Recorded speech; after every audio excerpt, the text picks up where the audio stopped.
সত্যি সেলোকাসে দেশ, বিচিত্র এই দেশ বাংলাদেশে এখন দুইটা প্রশাসন, অন্তত রাজধানীতে, খুদ রাজধানীতে, রাজধানীর মানে একেবারে প্রশাসনিক স্থানীয় প্রশাসনের একটা খুব কেন্দ্রবিন্দুতে দুইটা প্রশাসন মেনে নিতে হচ্ছে, দেখতে হচ্ছে। অকল্পনীয় ছিল আজকে আওয়ামী লীগ শাসনকে গালিগালাজ করে, আওয়ামী লীগ যাচ্ছে তাই সে স্বৈরাচারী শাসন করেছে, যেমনি ইচ্ছা তেমনি ভোট দখল করে, সংসদ দখল করে করেছে।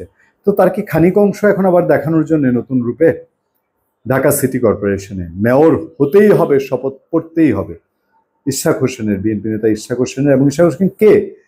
ঢাকার একসময়ের নগর পিতা, অখণ্ড ঢাকার নগর পিতা, মুক্তিযোদ্ধা সাদেক হোসেন খোকার ছেলে। তার কেন এত এগ্রেসিভ হতে হলো? আমরা বুঝি একটা ইগোর জায়গা দাঁড়িয়েছে, কিন্তু এত এগ্রেসিভ? হ্যাঁ, আমরা তো এই জায়গাও সমালোচনা করেছি যে যেভাবে চট্টগ্রামের শাহাদাত হোসেনকে সরকার মেনে নিয়েছে, আসিফ মোহাম্মদ সজীব ভুঁইয়া মেনে নিয়েছে, সেভাবে ইশরাক হোসেনকে কেন মানতে পারছে না তাও বুঝি। কিন্তু ইশরাক হোসেন সেই জন্য একটি বিকল্প প্রশাসন চালু করবেন, এইটা দেখতে হবে সাদেক হোসেন খোকার ছেলের কাছ থেকে। এটা অনেকের কাছেই অস্বস্তি লাগছে, আনইজি লাগছে।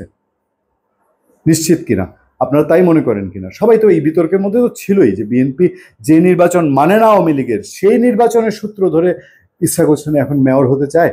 আচ্ছা ঠিক আছে, এইখানে এই সরকার একটা করেছে, তার এই উপদেষ্টা যার বিরুদ্ধে এত এত অভিযোগ, সেই আসিফ মোহাম্মদ সজীব ভুঁইয়া, সে এখানে বাধা দিয়ে দাঁড়িয়েছে।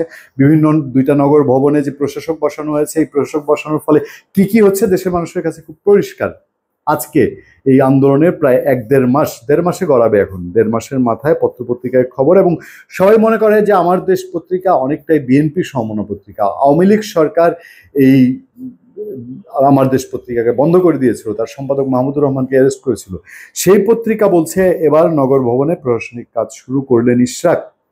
চিন্তা করা যায় বাংলাদেশে মানে এই সরকার যেভাবে এসছে, এই একটা আন্দোলনের মধ্যে দিয়ে কয়েকজন লোক গিয়ে রাষ্ট্রপতির কাছে শপথ করে চলে আসছে, মাসকে মাস, আজকে 10 মাস এই দেশ চালাচ্ছে, এরকম গেলেন। এখন আর শপথেরও দরকার নেই, একজন তার ইচ্ছা মতন জোরজার মুল্লুক তার।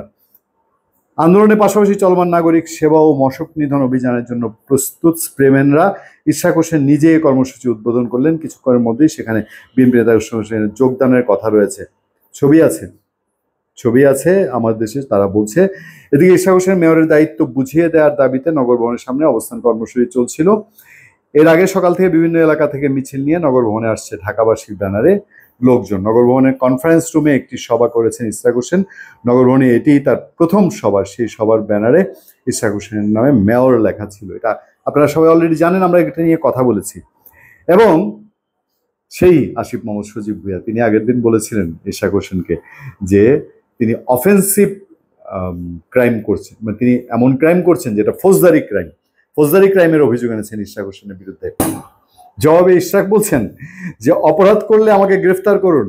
আসিফকে ইশরাক, বিএনপি নেতা ইশরাক হোসেন বলেছেন নগর ভবনে ঢুকে ফৌজদারি অপরাধ করলে আমাকে গ্রেফতার করুন। বুধবার দুপুরে স্থানীয় সরকার উপদেষ্টা আসিফ মোহাম্মদ সজীব ভুঁইয়াকে উদ্দেশ্য করে তিনি এই কথা বলেন। তিনি বলেন, উপদেষ্টা আসিফকে নগর ভবন থেকে ঢাকাবাসী বের করে দেয়ায় সে আমার উপর প্রতিশোধ নিচ্ছে, আন্দোলনকে ষড়যন্ত্র করে দমানোর চেষ্টা করছে, আবার জনদুর্ভোগ তৈরি করে আমাদের উপর দায় চাপাচ্ছে। বলবো কি, আওয়ামী লীগ বহু খারাপ দৃষ্টান্ত দাঁড় করিয়েছে ক্ষমতায় তো গিয়ে, আর ক্ষমতায় না গিয়ে এবং বৈধ ক্ষমতায় না থেকে এখন দেশে যেসব দৃষ্টান্ত স্থাপন হচ্ছে, এগুলো সামনের দিনে আরো কতটা ভয়ঙ্কর হয়ে উঠবে সেটাই দেখার অপেক্ষায় থাকলাম। ধন্যবাদ সবাইকে, ভালো থাকবেন, সুস্থ থাকবেন। আপনাদের সাথে আমি আতিক রহমান পূর্ণিয়া।